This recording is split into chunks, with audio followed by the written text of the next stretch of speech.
Hai, Assalamualaikum warahmatullahi wabarakatuh.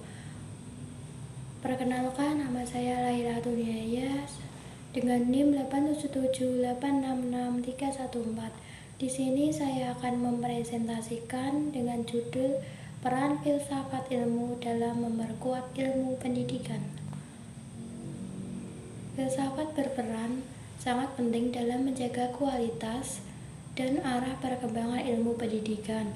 Perannya bisa dipahami melalui 3 fungsi utama: mengawasi atau kritik, memperkuat atau legitimasi, dan memberi arah atau nilai dan tujuan. Berikut penjelasannya. 1. Mengawasi eksistensi ilmu pendidikan atau aspek ontologis. Filsafat ilmu mempertanyakan apa hakikat ilmu pendidikan itu sendiri, apa yang menjadi objek kajian pendidikan, misalnya manusia sebagai makhluk belajar. Apakah pendidikan termasuk ilmu murni atau terapan? Apa batasan ilmu pendidikan dibanding disiplin lain seperti psikologi atau sosiologi? Melalui kajian ontologi, filsafat ilmu menjaga agar ilmu pendidikan tetap memiliki identitas yang jelas, menghindari tumpang tindih konsep dengan bidang lain, memastikan bahwa objek kajiannya relevan dengan realitas manusia dan pendidikan. 2. Mengawasi atau memperkuat keilmian atau aspek epistemologis. Dalam konteks ini, filsafat ilmu menilai bagaimana ilmu pendidikan memperoleh pengetahuan, metode apa yang digunakan, kualitatif, kuantitatif, atau campuran. Apakah metode tersebut valid dan dapat dipertanggungjawabkan? Bagaimana kebenaran dalam ilmu pendidikan diuji? Filsafat ilmu membantu mengkritisi metode penelitian pendidikan agar tetap ilmiah dan sistematis, menjamin bahwa teori dan praktik pendidikan berdasarkan bukti atau evidensi, menghindari dogma atau asumsi yang tidak teruji. Dengan demikian, keilmian pendidikan tetap terjaga dan berkembang secara rasional. 3. Memberi nilai dan arah atau aspek asiologis. Ilmu pendidikan tidak netral, ia selalu berkaitan dengan nilai, moral, dan tujuan hidup manusia. Filsafat ilmu bertanya, untuk apa pendidikan itu dan nilai apa yang harus ditanamkan? Apakah pendidikan hanya untuk keterampilan atau juga membentuk karakter? Peran filsafat ilmu di sini menentukan tujuan pendidikan yang bermakna, atau misalnya membentuk manusia seutuhnya, mengarahkan praktik pendidikan agar sesuai dengan nilai etika atau budaya dan kemanusiaan, mengkritik jika pendidikan hanya menjadi alat ekonomi atau politik semata. Yang keempat, fungsi kritis atau relaktif.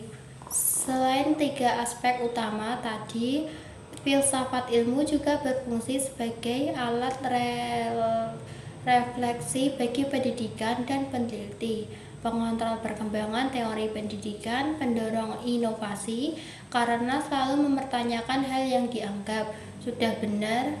Yang kedua, pendidikan yang bermakna dan menilai tidak hanya menggunakan filsafat ilmu, tetapi juga ikut memperkaya, menguji, dan mengembangkan filsafat ilmu itu sendiri.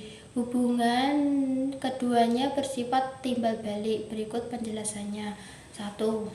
Menjadi sumber refleksi filosofis.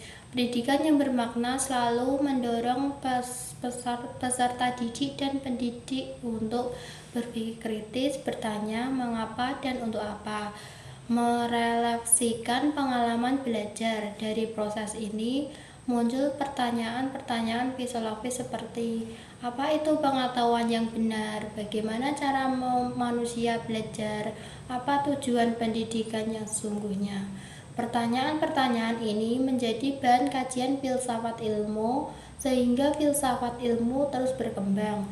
Ketika pendidikan dirancang secara bermakna, muncul pendekatan baru atau misalnya pembelajaran kontekstual, diferensiasi, dan lain-lain. Terjadi perubahan paradigma dari teacher center ke student center. Hal ini menjadi bahan refleksi baru dalam filsafat ilmu, mendorong lahirnya teori dan paradigma baru.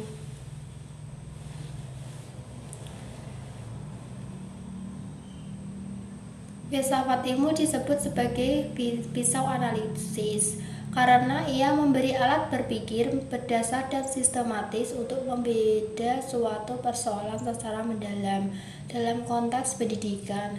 Persoalan yang kompleks atau tujuan, metode, kurikulum, nilai, dan sebagainya tidak cukup dilihat secara praktik saja, tetapi perlu dianalisis dan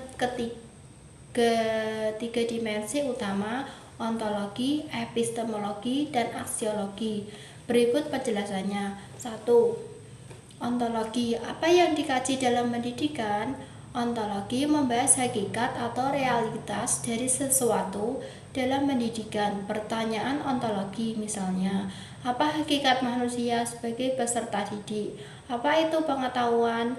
Apa itu pendidikan sebenarnya? Dengan pendekatan ontologi, kita bisa membeda apakah pendidikan hanya transfer ilmu atau juga membentuk karakter. Apakah peserta didik dipandang sebagai objek atau subjek aktif. Jadi, ontologi membantu melihat apa sebenarnya yang sedang kita hadapi dalam pendidikan. Epistemologi, bagaimana cara memperoleh pengetahuan. Epistemologi membahas cara, metode, dan sumber pengetahuan dalam pendidikan. Bagaimana siswa belajar, metode apa yang valid, ceramah, diskusi, eksperimen. Apa yang dianggap sebagai kebenaran dalam pembelajaran. Dengan epistemologi, kita bisa menganalisis apa metode mengajar sudah sesuai dengan cara kerja berpikir siswa. Hai, terima kasih.